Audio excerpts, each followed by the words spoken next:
Ceci est un livre audio autogénéré par Google. Introduction. À l'école, je n'aimais pas l'histoire. Passe encore pour l'histoire de l'Égypte avec ses défilés de serviteurs en jupettes marchant de profil et portant des plateaux d'offrandes à leurs défunts pharaons, ou encore l'histoire de la Grèce avec ses éphèbes nus noirs sur le fond ocre de vases ventrus, mais ces personnages à barbe plus ou moins chenue, qu'ils soient de France, d'Angleterre ou d'Espagne, avec toutes ces batailles et toutes ces dates à retenir, non merci. On avait du mal à croire que ces figures du passé eussent été faites de chair et de sang avec une famille, des voisins à détester, des collègues à jalouser ou à admirer. Tsen, historien philosophe, avait bien vu que l'histoire véritable n'apparaît que quand l'historien commence à mettre au jour à travers les siècles passés, l'homme vivant qui peine, en proie à des passions, prisonnier de ses coutumes, l'homme avec sa voix, ses traits, ses gestes et ses habits, aussi distinct et complet que le quidam que l'on vient de croiser dans la rue. Or voilà que miraculeusement surgit de 200 ans de ténèbres, un manuscrit est révélé au monde littéraire qui nous restitue un tel homme. Ce n'est pas un document historique à proprement parler. C'est un spectacle où les acteurs sont des personnages qui ont fait l'histoire de la Révolution anglaise qui défile sous nos yeux. Le metteur en scène de ce spectacle, l'auteur du journal de Samuel Pepys, est également acteur dans cette société de courtisans, parlementaires, petits employés et hommes de la mer. Qui plus est, sa fonction le place dans l'entourage immédiat du souverain dont il a l'oreille. C'est ainsi que, outre l'indéniable intérêt historique de ce manuscrit, cette période de presque 10 ans couvre des événements tels que la restauration de la monarchie après l'épisode du Commonwealth, l'apparition de la peste, le grand incendie de Londres. On est témoin de la vie quotidienne d'un bourgeois de Londres, avec ses intérêts, ses jugements sur ses collègues et surtout ses propres faiblesses. Tout cela est raconté sans détour, avec une surprenante candeur qui donne parfois au lecteur l'impression d'être un voyeur. Grâce à ce témoignage, l'histoire prend véritablement vie. Malheureusement pour nous, sentant sa vue faiblir rapidement, il mit un terme à son œuvre en 1669. Il reste l'image d'un homme qui, bien qu'ayant vécu au XVIIe siècle, a tous les traits de nos contemporains, d'un homme comme vous et moi. Le fabuleux destin d'un manuscrit.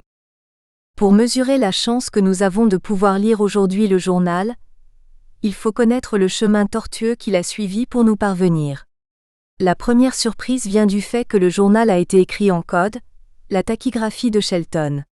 Les 6 volumes, reliés de cuir marron, comme tous les ouvrages de la bibliothèque de Samuel Pepys, furent déposés à la mort de l'auteur, selon sa volonté, à la bibliothèque du Magdalen College à Cambridge et enregistrés dans un catalogue. En mai 1728, un visiteur de l'université se montra intéressé par ces volumes, mais il était pressé et ne voulait pas déranger le gardien de la bibliothèque. Il informa de sa trouvaille son ami John Byrom qui lui aussi, était passionné d'écrits codés. Mais ce dernier ne donna pas suite. Samuel Pepys n'était pas entièrement inconnu au XVIIIe siècle.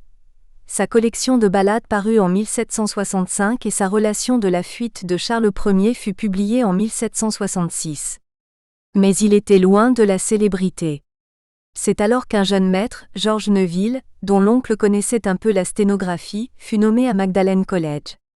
Ils eurent la conviction que le travail de traduction serait facile, et ils le confièrent à un jeune étudiant de 20 ans impécunieux et déjà père de famille. Pendant 3 ans, John Smith se consacra à la traduction, produisant 9325 pages à partir des 3102 pages de l'original, y travaillant parfois plus de 12 heures par jour.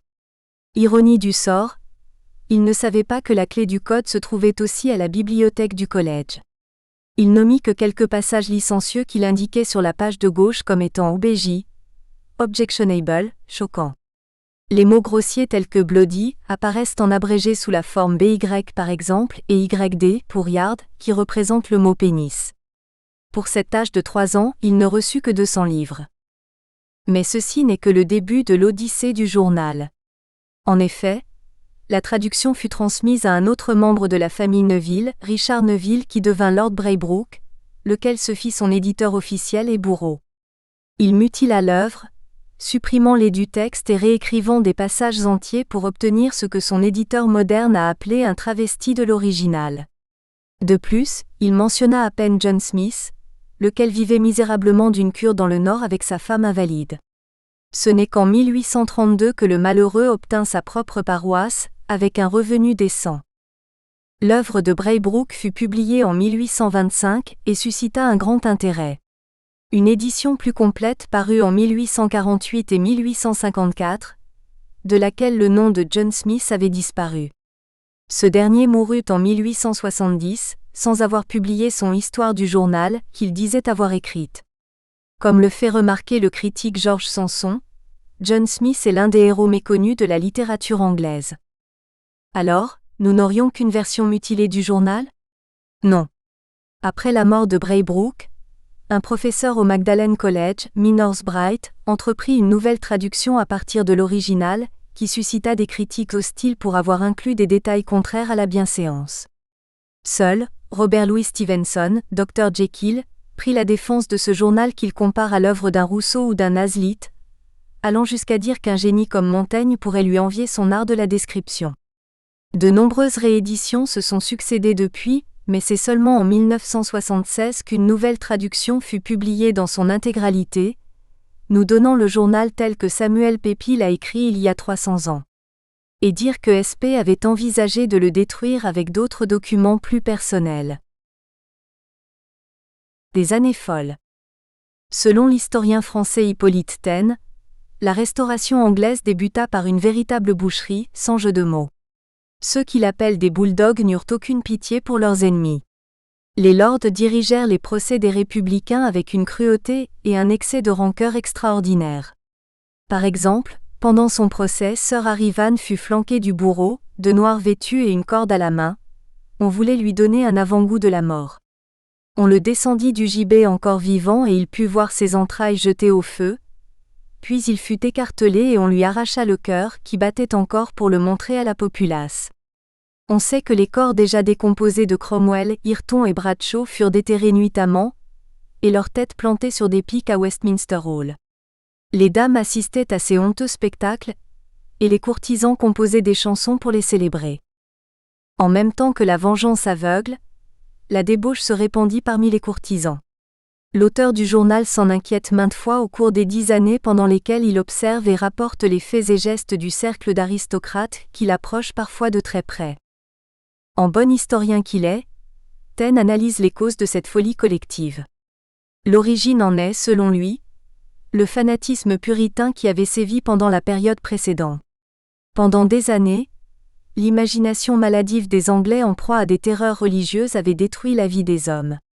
Finalement, tous s'étaient détournés des plaisirs, horrifiés à la découverte de leurs instincts naturels, enchaînés par les imprécations de l'Ancien Testament, n'écoutant que les menaces et le tonnerre d'un Dieu terrible.